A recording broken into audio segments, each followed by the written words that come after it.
Hello ಸ್ನೇಹಿತರೆ, ಹೇಗಿದ್ದೀರಾ? ಎಲ್ಲರೂ ಆರಾಮಾಗಿದ್ದೀರಾ ಅಂತ ಭಾವಿಸ್ತಾ ಇವತ್ತಿನ ಲಾಗ್ನ ಆರಂಭ ಮಾಡೋಣ. ನಾನು ಕೂಡ ತುಂಬಾ ಚೆನ್ನಾಗಿದ್ದೀನಿ. ಅದಕ್ಕಿಂತ ಮುಂಚೆ ಯಾರೆಲ್ಲ ನನ್ನ ಚಾನಲ್ಗೆ ಸಬ್ಸ್ಕ್ರೈಬ್ ಆಗೋದಿಟ್ಟು ಸಬ್ಸ್ಕ್ರೈಬ್ ಮಾಡಿಕೊಂಡು ಅದ್ರ ಚಾನಲ್ಗೆ ಶೇರ್ ಮಾಡಿ, ಲೈಕ್ ಮಾಡಿ, ಕಮೆಂಟ್ ಮಾಡಿ. ಬನ್ನಿ, ಹೆಣ್ಮಕ್ಳೆಲ್ಲ ಸೇರಿಕೊಂಡು ಏನು ಮಾಡ್ತಿದ್ದಾರೆ ಅಂತಲೇ ನೋಡೋಣ. ಇವತ್ತು ನಾನು ಅರಿಶಿನ ಶಾಸ್ತ್ರದ ಲಾಗ್ನ ಮಾಡ್ತಾಯಿದ್ದೀನಿ. ನಮ್ಮ ಕಡೆ ಅರಿಶಿನ ಶಾಸ್ತ್ರವನ್ನು ಸಾಯಂಕಾಲ ಮಾಡ್ತಾರೆ. ಅರಿಶಿನ ಶಾಸ್ತ್ರ ಮಾಡೋಕ್ಕಿಂತ ಮೊದಲು ಮದುಮಗಳನ್ನ ಕೂರಿಸೋದಕ್ಕೆ ಈ ಥರ ಒಂದು ಅಕ್ಕಿಯಿಂದ ಬಿಡಿಸಿರುವಂಥ ರಂಗೋಲಿಯನ್ನು ಹಾಕ್ತಾರೆ. ಈ ರಂಗೋಲಿ ಥರನೇ ಹಾಕಬೇಕು. ಇದನ್ನು ಅಕ್ಕಿಯಲ್ಲಿ ರಂಗೋಲಿ ಪೌಡ್ರಲ್ಲೇ ಹಾಕಬಾರ್ದು, ಅಕ್ಕಿಯಲ್ಲಿ ಬಿಡಿಸುವಂಥದ್ದು. ಅದು ನಾವು ಈ ರಂಗೋಲಿ ಏನು ಬಿಡ್ತೀವಲ್ಲ ಆ ಥರ ಬಿಡಬಾರ್ದು, ಅಂಗೈಯಲ್ಲಿ ಬಿಡುವಂಥದ್ದು. ಅದೇ ರೀತಿಯಲ್ಲಿ ಬಿಡಬೇಕು ಅನ್ನೋದು ಒಂದು ನಿಯಮ ಇದೆ ಅಂತ ಹಾಗೇ ಬಿಡ್ತಾರೆ. ಅದಾಗಿದ ಮೇಲೆ ಈ ಥರ ರೌಂಡ್ ಏನು ಮಾಡಿದಾರಲ್ವ ರಂಗೋಲಿಯಲ್ಲಿ, ಸೊ ಅದನ್ನು ಅಡಿಕೆ ಎಲೆ, ಬಾಳೆಕಾಯಿ, ತೊಂಡೆಕಾಯಿ ಈ ಥರ ಎಲ್ಲ ಇಟ್ಟು ಇದು ಮಾಡ್ತಾರೆ. ಇನ್ನೇನು ನಮ್ಮ ಮದುಮಗಳು ಕೂಡ ರೆಡಿ ಆಗಿದ್ದಾಳೆ, ಕರ್ಕೊಂಬರ್ತಾ ಇದ್ದಾರೆ. ನೋಡ್ಬೋದು, ಸಿಂಪಲ್ಲಾಗಿ ರೆಡಿ ಆಗಿದ್ದಾಳೆ, ಏನು ಅಂತ ಆಡಂಬರವಾಗಿ ಮಾಡ್ತಾ ಇಲ್ಲ, ಎಲ್ಲ ಸಿಂಪಲ್ಲಾಗಿ ಮಾಡ್ತಾಯಿದ್ದೀವಿ. ಅವಳಿಗೂ ತುಂಬ ಗ್ರ್ಯಾಂಡಾಗಿ ಮಾಡಿಸ್ಕೊಳ್ಳೋದು, ತುಂಬ ಅದ್ದೂರಿಯಾಗಿ ರೆಡಿ ಆಗೋದು ಈ ಥರ ಎಲ್ಲ ಇಷ್ಟ ಆಗೋದಿಲ್ಲ. ಆದಷ್ಟು ಸಿಂಪಲ್ಲಾಗೇ ಬೇಕು ಅಂಥೇಳಿ ಸಿಂಪಲ್ಲಾಗಿ ರೆಡಿ ಆಗಿದ್ದಾಳೆ, ನೋಡ್ಬೋದು. ಇನ್ನೇನು ಆ ಮಂಡಲಕ್ಕೆ ಅಂದರೆ ಒಂದು ರಂಗೋಲಿ ಮೇಲೆ ಕುತ್ಕೊಳ್ಳಿಕ್ಕೆ ಈ ಥರ ಒಂದು ಕರಿ ಕಂಬಳಿ ಅಂತೇಳಿ ಯೂಸ್ ಮಾಡ್ತಾರೆ. ಅದನ್ನೇ ಬಳಸಬೇಕಾಗ್ತದೆ. ಬೇರೆ ಯಾವುದ್ರ ಬೇರೆ ಯಾವುದೇ ಬಟ್ಟೆ ಬಳಸೋದಿಲ್ಲ. ಕರಿ ಕಂಬಳಿಯನ್ನೇ ಈ ಥರ ಒಂದು 5 ಜನರ ಮುತ್ತೈದರು ಕಂಬಳಿಯನ್ನು ಇಟ್ಟು ಅದಕ್ಕೆ ಮದುಮಗಳು ಅರಿಶಿನ ಕುಂಕುಮವನ್ನು ಹಾಕಿ ಪೂಜೆಯನ್ನು ಮಾಡಿ ಅದಾಗಿದ್ಮೇಲೆ ಬಲಗಾಲನ್ನು ಮುಂದೆ ಇಟ್ಟು ಕೂತ್ಕೋಬೇಕಾಗ್ತದೆ. ನೋಡ್ಬೋದು. ಅಂದರೆ ಕೆಲವೊಂದು ಶಾಸ್ತ್ರಗಳಿರ್ತವೆ. ನಮ್ಮ ಕಡೆ ಈ ಥರ ಶಾಸ್ತ್ರ, ನಿಮ್ಮ ಕಡೆ ಹೇಗೆಲ್ಲ ಇರುತ್ತೆ ಅನ್ನೋದು ಕಮೆಂಟ್ ಮಾಡಿ. ಫೋಟೋಗ್ರಾಫರ್ ಕೂಡ ಬಂದಿದ್ದರು ಈ ಸಮಯದಲ್ಲಿ. ಅಂದರೆ ಹಳದಿ ಶಾಸ್ತ್ರ ಮಾಡೋ ಹೊತ್ತಿಗೆ ಫೋಟೋಗ್ರಾಫರ್ ಬೇಕು ಅಂಥೇಳಿ ಹೇಳಿದ್ವಿ. ಹಾಗಾಗಿ ಅವರು ಕೂಡ ಬಂದಿದ್ದರು. ಈಗ ಅರಿಶಿನ ಹಚ್ಚುವಂಥವರಿಗೆಲ್ಲ ಮಡ್ಲಕ್ಕಿಯನ್ನು ಹಾಕ್ತಾರೆ. ಮಡ್ಲಕ್ಕಿ ಹಾಕೋಬೇಕು. ಮದುಮಗಳಿಗೆ ಬೇರೆ ಇರುತ್ತೆ, ಮತ್ತು ಅರಿಶಿನ ಹಚ್ಚುವಂಥವರಿಗೂ ಕೂಡ ಮಡ್ಲಕ್ಕಿಯನ್ನು ಹಾಕ್ತಾರೆ. ಮಡ್ಲಕ್ಕಿಯಲ್ಲಿ ಅಕ್ಕಿ, ಬಾಳೆಕಾಯಿ, ತೊಂಡೆಕಾಯಿ, ಅಡಿಕೆ ಎಲೆ ಇಷ್ಟಿರುತ್ತೆ. ಇದು ಅರಿಶಿನ ಹಚ್ಚಿ ಮುಗಿಯೋ ತನಕ ಈ ಮಡ್ಲಕ್ಕಿಯನ್ನು ಕಟ್ಕೋಬೇಕಾಗ್ತದೆ. ಅದಾಗಿದ ಮೇಲೆ ಪ್ರತಿಯೊಬ್ಬರು ಕೂಡ ಅರಿಶಿನವನ್ನು ಹಚ್ತಾ ಇದ್ದಾರೆ. ಇವತ್ತು ಅಂದರೆ ನಾವು ಹೇಗೆ ಇದೆ ಪದ್ಧತಿ ಅಂತಂದರೆ, ಇವತ್ತು ಏರಿಸೋದು ಇಳಿಸೋದು ಅಂತೇಳಿ ಮಾಡ್ತಾರೆ. ಇವತ್ತು ಕಾಲು, ಕೈಯು, ಮುಖ, ಆಮೇಲೆ ಮದುವೆ ಆಗಿದ್ಮೇಲೆ ಮತ್ತೆ ಅರಿಶಿನ ಹಚ್ತಾರೆ. ಆವಾಗ ಮುಖ, ಕೈಯು, ಕಾಲು ಹೀಗೆ ಏರಿಸೋದು ಇಳಿಸೋದು ಅಂಥೇಳಿ ಮಾಡ್ತಾರೆ. ಎಲ್ಲರೂ ಕೂಡ ಆ ಥರ ಮದುಮಗಳಿಗೆ ಅರಿಶಿನ ಕುಂಕುಮವನ್ನು ಹಚ್ಚಿ ಅರಿಶಿನವನ್ನು ಹಚ್ತಾ ಇದ್ದಾರೆ. ಕಾಲಿಂದ ಸ್ಟಾರ್ಟ್ ಮಾಡ್ತಾರೆ ಇವತ್ತು ಹಚ್ಚಬೇಕಾದ್ರೆ.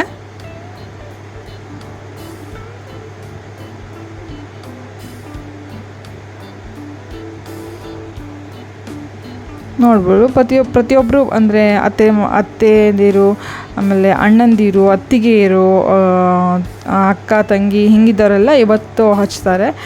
ಅರಿಶಿನ ಹಚ್ಚೋರು ಅಮ್ಮಂದಿರು ಹಚ್ಚಬಾರ್ದಂತೆ. ಅಮ್ಮ ದೊಡ್ಡಮ್ಮಂದಿರೋರೆಲ್ಲ ಇರ್ತಾರಲ್ವ, ಅವರೆಲ್ಲ ಹಚ್ಚಬಾರ್ದು ಅಂತೇಳಿ ಹೇಳಿದ್ರು. ಸೊ ಅವ್ರು ಯಾರೂ ಹಚ್ಚಲಿಲ್ಲ. ಅತ್ತಿಗೆ, ಅಣ್ಣ ಈ ಥರದ್ದೆಲ್ಲ ಹಚ್ತಾ ಇದ್ದಾರೆ, ಮತ್ತು ಊರಿನವರೆಲ್ಲ. ಹಚ್ಚೋದೊಂದೇ ಅಲ್ಲ, ಹಚ್ಚಾಗಿದ್ಮೇಲೆ ಫೋಟೋಕ್ಕೆ ಬೇರೆ ಪೋಸ್ ಕೊಡಬೇಕು. ಅವರು ಹಂಗೆ ಹಿಡ್ಕೊಳ್ಳಿ ಹಿಂಗೆ ಹಿಡ್ಕೊಳ್ಳಿ ಅನ್ನೋದೊಂದು ಇರ್ತದೆ. ಅದನ್ನು ಕೂಡ ಮಾಡ್ಕೋಬೇಕಲ್ವ. ಅಂದರೆ ಅದು ಮೆಮೊರಿ, ಒಂದು ನೆನಪು ಅಂತ ಇರ್ತದೆ ಅನ್ನೋ ಸಲುವಾಗಿ ಫೋಟೋಗ್ರಾಫರ್ನ ಬರಲಿಕ್ಕೆ ಹೇಳಿದ್ವಿ. ಅದಕ್ಕೂ ಕೂಡ ಕೆಲವಷ್ಟು ಪೋಸ್ಗಳೆಲ್ಲ ತೊಗೊಂಡು ಫೋಟೋ ಕೂಡ ತೊಗೊಂಡ್ವಿ. ನಾನು ಅರಿಶಿನಕ್ಕೆ ಅಂತ ಮತ್ತು ಎಕ್ಸ್ಟ್ರಾ ಏನು ಡ್ರೆಸ್ನ ತೊಗೊಳ್ಳಿಲ್ಲ. ಲಾಸ್ಟ್ ಟೈಮ್ ಹಾಕಿದ್ದೆ ಅಲ್ಲ, ಅದೇ ಡ್ರೆಸ್ ಹಾಗೇ ಇತ್ತು, ಬಳಸೇ ಇರಲಿಲ್ಲ. ಹಾಗಾಗಿ ಇದನ್ನೇ ಯೂಸ್ ಮಾಡುವ ಅಂಥೇಳಿ ಇದನ್ನೇ ಬಳಸಿದ್ದೀನಿ. ಚೆನ್ನಾಗಿತ್ತು. ಲಾಸ್ಟ್ ಟೈಮ್ ಕೂಡ ತುಂಬ ಚೆನ್ನಾಗಿ ಇಷ್ಟಪಟ್ಟಿದ್ರಿ. ಇದು ಎಲ್ಲಿ ತೊಗೊಂಡ್ರಿ ಏನು ಅಂತೆಲ್ಲ. ಇದು ತೊಗೊಂಡಿದ್ದಲ್ಲ ನಾನು ಈ ಡ್ರೆಸ್ಸು. ಇದು ಒಂದು ಸಾರಿಲಿ ನಾನೇ ಸ್ಟಿಚ್ ಮಾಡಿರುವಂಥದ್ದು. ತುಂಬ ಚೆನ್ನಾಗಿ ಬಂದಿತ್ತು. ಈ ಪ್ಯಾಂಟು ಎಲಿಫೆಂಟ್ ಪ್ಯಾಂಟ್ ಅಂತ ಹೇಳ್ತಾರಲ್ಲ ಆ ಥರ ಪ್ಯಾಂಟು, ಮತ್ತು ಶಾರ್ಟ್ ಟಾಪ್ ಮಾಡ್ಕೊಂಡಿದ್ದೆ. ಒಂದೇ ಸಾರಿಯಲ್ಲಿ ಮಾಡಿರೋವಂಥದ್ದು. ಒಂದು ಹಳದಿ ಸಾರಿ ಇತ್ತು, ಆ ಸಾರಿಯಲ್ಲಿ ಈ ಥರ ಮಾಡಿದೆ. ಸೆರಗು ಗ್ರೀನ್ ಕಲರ್ ಇರೋದ್ರಿಂದ ಫ್ರಂಟ್ ಹಾಕಿದ್ದೆ, ಬ್ಯಾಕು ಎಲ್ಲೋನೇ ಇದೆ. ಇದಕ್ಕೆ ಗೋಲ್ಡ್ ಕಲರ್ ಒಂದು ವೇಲ್ ಹಾಕಿದ್ದೀನಿ ಅಷ್ಟೇ. ಚೆನ್ನಾಗಿ ಕಾಣಿಸ್ತಾ ಇತ್ತು ನನ್ನ ಔಟ್ಫಿಟ್. ನಿಮ್ಗೆ ಹೇಗೆ ಅನ್ನಿಸ್ತು ಅನ್ನೋದು ಕಮೆಂಟ್ ಮಾಡಿ. ತುಂಬ ಜನರಿಗೆ ಲೈಕ್ ಆಗಿದೆ. ಈ ಒಂದು ಔಟ್ಫಿಟ್ ನೋಡಿಕೊಂಡು ತುಂಬ ಜನ ನನ್ನ ಹತ್ರ ಸ್ಟಿಚ್ ಮಾಡಿಕೊಡಿ ಅಂತಲೂ ಹೇಳಿದ್ದಾರೆ.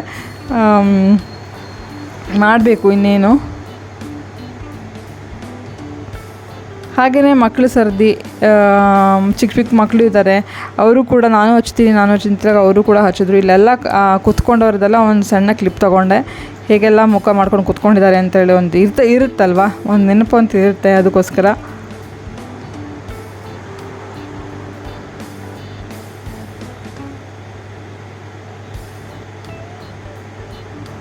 ನೋಡ್ಬೋದು ಸಣ್ಣ ಸಣ್ಣ ಮಕ್ಕಳು ಕೂಡ ಹಚ್ಚೋರೆ ಅರಶಿನ. ಇವಳು ನಮ್ಮ ನಾಗಶ್ರೀ, ಗೊತ್ತಿದೆ ಅನಿಸುತ್ತೆ ನಿಮಗೆಲ್ಲರಿಗೂ. ಎಲ್ಲರೂ ಹಳದಿ ಡ್ರೆಸ್ ಹಾಕಿದ್ದು ನೋಡಿ ಅವಳಿಗೂ ಹಳದಿ ಹಾಕೋಬೇಕಂತ ಅನ್ನಿಸ್ತಂತೆ. ಹಾಗಾಗಿ ಅವಳ ಅಮ್ಮನ ಹಠ ಮಾಡಿ ಈ ಡ್ರೆಸ್ನ ಹಾಕ್ಕೊಂಡಿದ್ದಾಳೆ. ಎಲ್ಲರೂ ಅರಶಿನದ ಬಟ್ಟೆ ಹಾಕ್ಕೊಂಡಿದ್ರು, ನನಗೂ ಬೇಕು, ನಾನು ಹಾಕೋಬೇಕು ಅಂತ ಹೇಳಿ.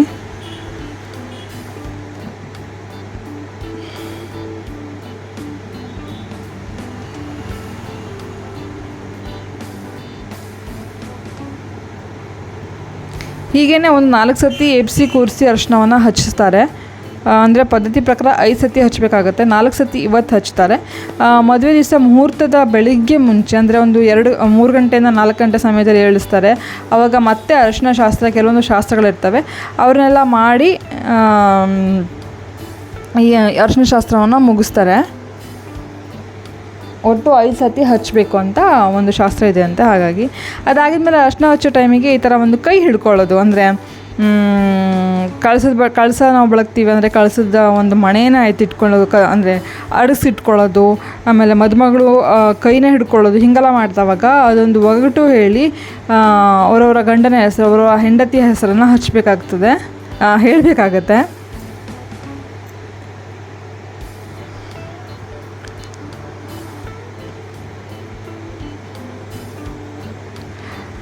ಸ್ನೇಹಿತರೆ, ಮದುವೆ ಲಾಗ್ ಕೂಡ ಬರಲಿಕ್ಕೆ ನಿಮಗೊಂದು ಸ್ವಲ್ಪ ದಿವಸ ಡಿಲೇ ಆಗ್ಬೋದು. ಯಾಕೆಂದರೆ ಆ ಒಂದು ಕ್ಲಿಪ್ಗಳನ್ನ ತೊಗೊಳ್ಳಿಕ್ಕೆ ಸ್ವಲ್ಪ ಪ್ರಯತ್ನ ಮಾಡ್ತಾ ಇದ್ದೀನಿ. ಕೆಲವಷ್ಟು ಕ್ಲಿಪ್ಗಳು ನನ್ನ ಹತ್ರ ಮಿಸ್ ಆಗಿಬಿಟ್ಟಿದ್ದಾವೆ. ಹಾಗಾಗಿ ಅದನ್ನೆಲ್ಲ ಸೇರಿಸ್ಕೊಂಡು ಹಾಕಬೇಕಲ್ಲ, ಹಾಗಾಗಿ ಸ್ವಲ್ಪ ಲೇಟ್ ಆಗುತ್ತೇನೋ ಅನಿಸುತ್ತೆ.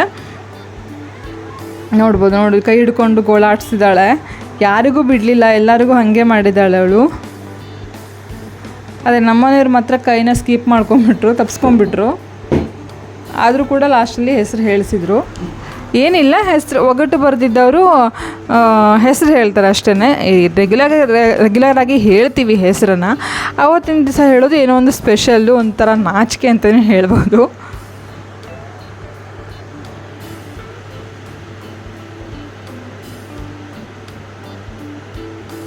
ಚೆನ್ನಾಗಿ ಕಾಣಿಸ್ತಾ ಇದ್ಲು, ಅರಿಶಿನ ಹಚ್ಚಿದ್ರು ಕೂಡ ತುಂಬಾ ಕ್ಯೂಟಾಗಿ ಕಾಣಿಸ್ತಾ ಇದ್ಲು, ಸಿಂಪಲಾಗಿ ರೆಡಿ ಆದ್ರೂ.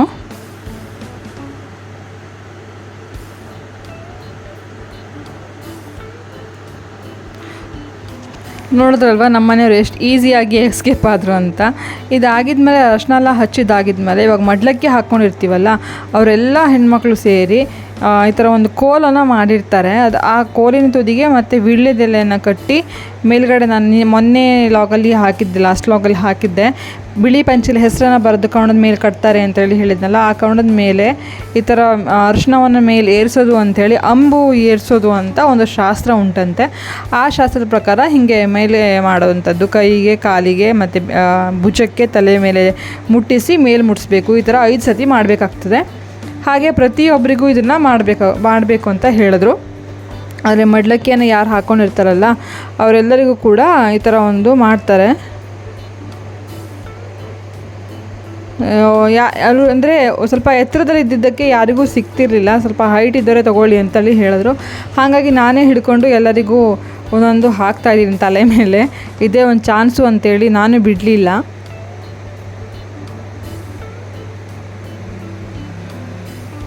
ಆ ಒಂದು ಮಧ್ಯದಲ್ಲಿ ಏನಾಯ್ತು ಅಂದರೆ, ಹಿಂದ್ಗಡೆ ನನ್ನ ಬ್ಯಾಕ್ ಸೈಡು ಊದಿನ ಕಡ್ಡಿನ ಹಚ್ಚಿ ಇಟ್ಟಿದ್ರು.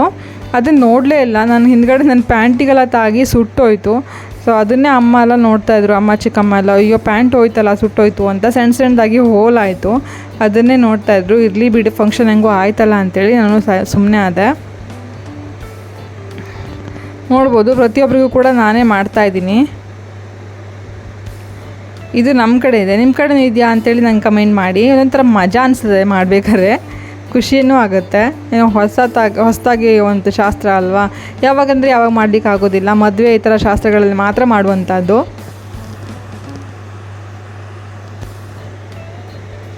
ಲಾಸ್ಟಲ್ಲಿ ನಮಗೆ ನಾವೇ ಮಾಡ್ಕೋಬೇಕು ಅಂತೇಳಿ ಹೇಳಿದ್ರು. ನನಗೆ ನಾನೇ ಮಾಡ್ಕೊಳ್ತಾ ಇದ್ದೀನಿ.